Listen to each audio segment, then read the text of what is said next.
Hello students, my name is Manisha and welcome to my YouTube channel. Students, आज के इस video में हम टॉपिक डिस्कस करने वाले हैं फॉरफीचर ऑफ शेयर्स क्या होता है और री इशू ऑफ शेयर क्या होता है। ये दोनों टॉपिक हम आज की इस वीडियो में डिटेल में डिस्कस करने वाले हैं, तो वीडियो आपके लिए काफ़ी ज़्यादा यूजफुल होने वाली है। वीडियो को आप एंड तक जरूर देखिएगा बिना स्किप किए हुए। तो चलिए वीडियो को स्टार्ट करते हैं। तो सबसे पहले हम बात करेंगे फॉरफीचर ऑफ शेयर्स क्या होता है, जिसको हम हिंदी में क्या बोलते हैं, शेयरों की जब्ती, मतलब कि शेयरों को जब्त करना। तो बेसिकली शेयरों को जब्त कब किया जाता है और किस सिचुएशन में किया जाता है, तो चलिए देखते हैं। यहाँ पे आपको बताया हुआ है कि कोई भी बिजनेस होता है उसमें ऐसी सिचुएशंस आती हैं, ऐसी स्थितियां होती हैं जहां पे जो हितधारक होता है, जो शेयर होल्डर होता है, वो अपने हिस्से की जो उसकी किस्त है, इंस्टॉलमेंट है या फिर कोई भी बकाया अगर राशि है उसका भुगतान अगर वो नहीं कर पाता, तो उस कारण से जो कंपनी है वो उसके शेयर्स को जो है यहाँ पे जब्त कर लेती है, वापस ले लेती है। और कंपनी वो ऐसा कब कर सकती है, वो कंपनी ऐसा तभी कर सकती है जब उस कंपनी के आर्टिकल ऑफ एसोसिएशन के तहत, आर्टिकल ऑफ एसोसिएशन अगर उसकी अनुमति देता है, अगर परमिशन देता है शेयर को जब्त करने की, तभी वो कंपनी ऐसा कर सकती है। उसके बाद यहाँ पे आगे थोड़ा और इसको डिटेल में पढ़ेंगे कि जो शेयरों की जब्ती है वो उस स्थिति को कहा जाता है जब जारीकर्ता जो है, जारीकर्ता कौन, जिसने शेयर को जारी किया है, ठीक है। तो जब जिसने शेयर को इशू किया है पब्लिक को, वो कंपनी द्वारा शेयर धारक से अनुरोधित सदस्यता राशि का भुगतान ना करने के कारण आवंटित शेयर जारीकर्ता कंपनी द्वारा रद्द कर दिए जाते हैं। सिंपल कहने का इसमें मतलब यही है कि अगर यहाँ पे जिस शेयर होल्डर ने अगर यहाँ पे कोई भी अमाउंट अगर पे नहीं की है, तो ऐसी सिचुएशन में कंपनी जो है उसके शेयर्स को यहाँ पे रद्द कर देगी, उसका नाम जो है अपने शेयर होल्डर्स की लिस्ट से निकाल देगी। और ऐसा अगर कंपनी करती है, अगर कोई कंपनी किसी शेयर होल्डर का नाम अपने रजिस्टर से यहाँ पे निकाल देती है, कैंसिल कर देती है, तो उससे क्या होगा, उससे जो शेयर होल्डर होगा वो सबसे पहले तो शेयर होल्डर होने का राइट जो है उसका वो खत्म हो जाएगा, पूरा जितने भी उसके अधिकार हैं, जितने भी हित हैं, वो सारे उसके जो है खत्म हो जाएंगे। और वो जो है यहाँ पे कंपनी का जो है मेंबर यहाँ पे वो नहीं रहेगा। तो यहाँ पे अमाउंट कौन सी किस अमाउंट की बात की गई है यहाँ पे, तो फॉर एग्जांपल यहाँ पे जब भी कोई कंपनी यहाँ पे शेयर इशू करती है पब्लिक को, तो वो यहाँ पे सबसे पहले वो जो है यहाँ पे एप्लीकेशन मनी जो है वो लेती है, ठीक है, एप्लीकेशन मनी के रूप में यहाँ पे लेती है। उसके बाद अलॉटमेंट के रूप में कुछ पैसा वो लेती है यहाँ पे, ठीक है। और उसके बाद यहाँ पे फर्स्ट कॉल होती है और लास्ट में क्या होता है, सेकंड एंड फाइनल कॉल जो है यहाँ पे ली जाती है पब्लिक से, ठीक है। तो यहाँ पे अगर आपको एग्जाम्पल के थ्रू मैं आपको बताऊं, तो फॉर एग्जाम्पल यहाँ पे कोई पर्सन है जिसको यहाँ पे कंपनी ने शेयर्स अलॉट किए हैं, कितने, 1000 शेयर्स जो है उसको अलॉट किए हैं। यहाँ पे ए ने मांगे कितने हैं उसके बारे में बात नहीं की गई है, यहाँ पे कंपनी ने उसको अलॉट किए हैं कितने शेयर, 1000 शेयर्स यहाँ पे कंपनी ने उसको इशू किए हैं। और जिसमें प्रत्येक शेयर जो है कितने का है, 10 रुपये का है पर शेयर, ठीक है। एक शेयर कितने का है, 10 रुपये का है यहाँ पे। तो कंपनी ने क्या किया, कंपनी ने यहाँ पे एप्लीकेशन के लिए जो है उससे फॉर एग्जांपल मांगे यहाँ पे 4 रुपये एप्लीकेशन के टाइम मांग लिए, ठीक है। उसके बाद 3 रुपये यहाँ पे अलॉटमेंट के मांग लिए और फर्स्ट कॉल के यहाँ पे मांग लिए 2 रुपये यहाँ पे फर्स्ट कॉल के मांग लिए और 1 रुपये जो है यहाँ पे सेकंड एंड फाइनल कॉल का मांग लिया। तो यहाँ पे आपके 10 रुपये ये यहाँ पे पूरे हो जाते हैं, ठीक है। तो एप्लीकेशन जो मनी है वो तो ए जो है उसको पे करेगा ही, क्योंकि जब वो एप्लीकेशन मनी पे करेगा तभी वो जो है यहाँ पे शेयर्स को परचेज कर पाएगा, ठीक है।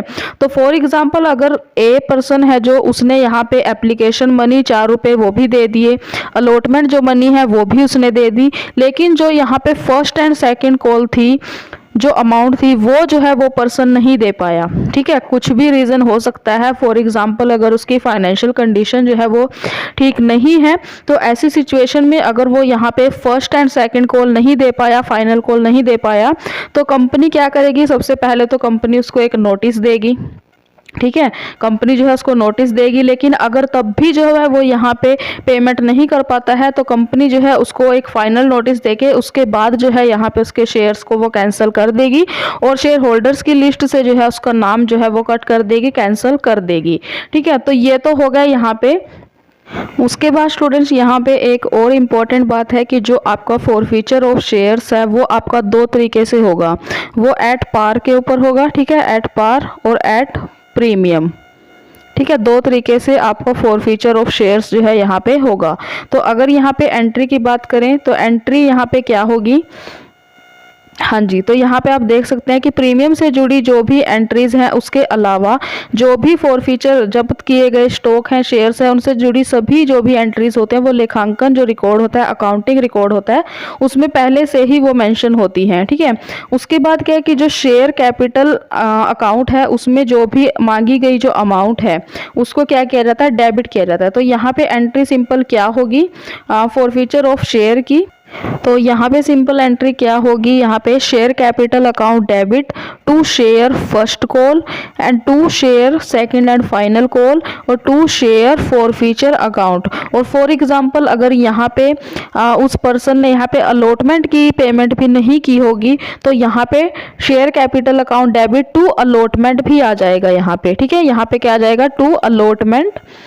ठीक है, यहाँ पे टू अलॉटमेंट और उसके बाद share first call second and final and then यहाँ पे फॉरफीचर अकाउंट। तो ये इसकी सिंपल एंट्री होगी। तो ये आपका हो गया यहाँ पे फॉरफीचर ऑफ शेयर्स क्या होता है, शेयरों को जब्त करना क्या होता है। तो आई होप कि आपको अब इस टॉपिक में कोई भी डाउट नहीं रहेगा। सिंपल क्या है कि फॉरफीचर कब करती है कंपनी, जब कोई भी पर्सन, कोई भी शेयर होल्डर यहाँ पे अमाउंट को पे नहीं कर पाता। कौन सी अमाउंट को, जो कंपनी ने मांगी है। और कंपनी कौन कौन सी अमाउंट मांगती है, यहाँ पे एप्लीकेशन अमाउंट मांगती है, अलॉटमेंट की मांगती है। ठीक है, और शेयर फर्स्ट कॉल होगी, सेकंड एंड फाइनल कॉल हो गया। तो अगर इनमें से कोई भी पेमेंट नहीं की है शेयर होल्डर ने, तब जो है कंपनी उसके जो भी शेयर्स होंगे उनको कैंसिल कर देगी जो भी उसने अलॉट किया है। और इसमें एक और इम्पोर्टेंट बात कि अगर यहाँ पे ए जो पर्सन है, अगर उसने यहाँ पे एप्लीकेशन मनी पे कर दी, अलॉटमेंट की यहाँ पे कर दी, लेकिन first and second final call जो है उसने पे नहीं की है, तो जो यहाँ पे उसने पेमेंट की है 4 और 3 रुपए की, जो यहाँ पे पेमेंट की थी उसने, ए पर्सन ने 7 रुपए, तो कंपनी जो है उसके वो 7 रुपए भी वापस नहीं करेगी। ठीक है, ये यहाँ पे रूल है। ठीक है, तो उसके बाद यहाँ पे नेक्स्ट क्या होता है, री इशू ऑफ फॉरफिटेड शेयर्स। अब ये क्या होता है, तो यहाँ पे हिंदी में क्या बोलते हैं इसको, जब्त किए गए शेयरों को पुनः जारी करना। अब देखो कंपनी ने जो यहाँ पे जब्त किया है शेयर होल्डर से, ठीक है, फॉरफिटेड किया है शेयर्स को, तो ऐसा तो है नहीं कि कंपनी उनको जो है आगे यूज नहीं करेगी, अपने पास ही रखेगी, ऐसा तो नहीं होगा। कंपनी क्या करेगी, जो भी उसने शेयर होल्डर से शेयर्स को जब्त किया है उनको जो है वो यहाँ पे री इशू करेगी, दोबारा से उनको जो है यहाँ पे जारी करेगी, इशू करेगी। तो अब वो कैसे होगा, तो यहाँ पे फॉर एग्जाम्पल मैंने आपको बताया था कि जो शेयर्स का फॉरफीचर है, फॉरफीचर ऑफ शेयर्स है, वो क्या था, वो यहाँ पे एट पार के ऊपर हो रहा था, एट प्रीमियम पे हो रहा था। ठीक है, हाँ जी, एट प्रीमियम पे, और उसके बाद ठीक है दोस्त पे हो रहा था। लेकिन जो री इशू कंपनी करती है शेयर्स को, तो वो यहाँ पे एट डिस्काउंट के ऊपर भी कर सकती है। वो यहाँ पे 3 तरीके से हो सकता है, at par, at premium and at discount. ठीक है, तो 3 तरीके से वो यहाँ पे हो सकता है। तो चलिए डिटेल में देखते हैं कि क्या है इसमें। तो इसमें क्या बोला गया आपको कि शेयर्स जो है वो जब्त होने के बाद कंपनी शेयरों को फिर से जारी कर सकती है। इस स्थिति में इसे जब्त शेयरों का पुनः जारी करना या शेयरों का पुनः जारी करना कहा जाता है। वही है जो मैंने आपको बताया है कि जब कंपनी शेयर्स को जब्त करती है उसके बाद कंपनी उन्हीं शेयरों को जो है दोबारा से पब्लिक को इशू करती है, तो उस सिचुएशन को क्या कहा जाता है, यहाँ पे री इशू ऑफ फॉरफिटेड शेयर्स यहाँ पे बोला जाता है। उसके बाद क्या कि इन शेयरों को जो है कंपनी दोबारा जब इशू करेगी तो वो कैसे कर सकती है, उसके लिए जो है कंपनी जो है वो नीलामी आयोजित कर सकती है और शेयरों का यहाँ पे निपटान कर सकती है। नेक्स्ट इसमें क्या है कि जो शेयर्स होते हैं उनको किसी भी कीमत पर जो है यहाँ पे दोबारा जारी किया जा सकता है, लेकिन शेयरों पर जो प्राप्त कुल पैसा है वो शेयरों की कीमत से कम नहीं होना चाहिए। ठीक है, कम नहीं होना चाहिए। अब इसको यहाँ पे जो मैंने आपको बताया था कि शेयरों को यहाँ पे एट पार, समूल्य पर, प्रीमियम पर और छूट पर, डिस्काउंट पर जो है यहाँ पे फिर से जारी कर सकती है कंपनी। तो उसके बाद यहाँ पे उदाहरण आपको दिया गया है कि एग्जाम्पल के थ्रू आपको बताती हूँ यहाँ कि फॉर एग्जाम्पल यहाँ पे ए जो पर्सन है उसने यहाँ पे 10 रुपए एक शेयर का यहाँ पे प्राइस कितना है, 10 रुपए है। तो 10 रुपए का एक शेयर है, उसके लिए जो है उसने यहाँ पे अमाउंट पे कितनी की है, फॉर एग्जाम्पल यहाँ पे उसने जो है 4 रुपए जो है पे कर दिए हैं। तो आगे की वो जो भी अमाउंट है उसको पे नहीं कर पाया, तो कंपनी ने उसके शेयर्स को यहाँ पे जब्त कर लिया है। तो ऐसी अगर सिचुएशन होगी तो कंपनी जो है उसके शेयर्स को जब्त करके आगे कंपनी ने वही शेयर जो है री इशू कर दिए किसी अदर पर्सन को।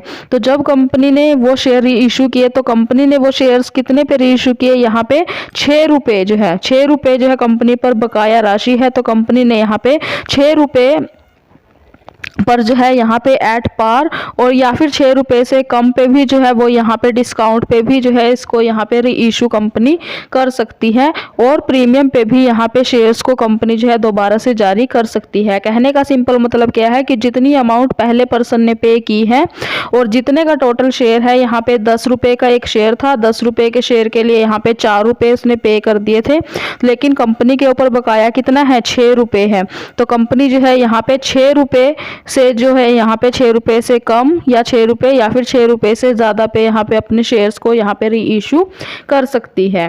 तो ये थी स्टूडेंट्स हमारी आज की छोटी सी वीडियो, जिसमें मैंने आपको यहाँ पे फॉरफीचर्स ऑफ शेयर्स क्या होता है और री इशू ऑफ फॉरफिटेड शेयर्स क्या होता है इसके बारे में यहाँ पे आपको डिटेल में बता दिया है। आई होप कि आपको ये वीडियो आपके लिए यूज़फुल रही होगी और अब आपको इन दोनों वीडियो में इन दोनों टॉपिक्स में कोई भी डाउट नहीं होगा। तो अगर आपको ये वीडियो पसंद आई हो, इस वीडियो से आपको कुछ भी नॉलेज गेन हुई हो, तो आप इस वीडियो को एक लाइक जरूर कर दीजिएगा और चैनल को सब्सक्राइब करके साथ में दिए हुए बेल नोटिफिकेशन को भी ऑन जरूर कर लीजिएगा, जिससे कि मेरी आगे आने वाली जितनी भी वीडियोस हैं उन सब के नोटिफिकेशन आपको सबसे पहले मिल सके और कोई भी वीडियो आपसे मिस ना हो।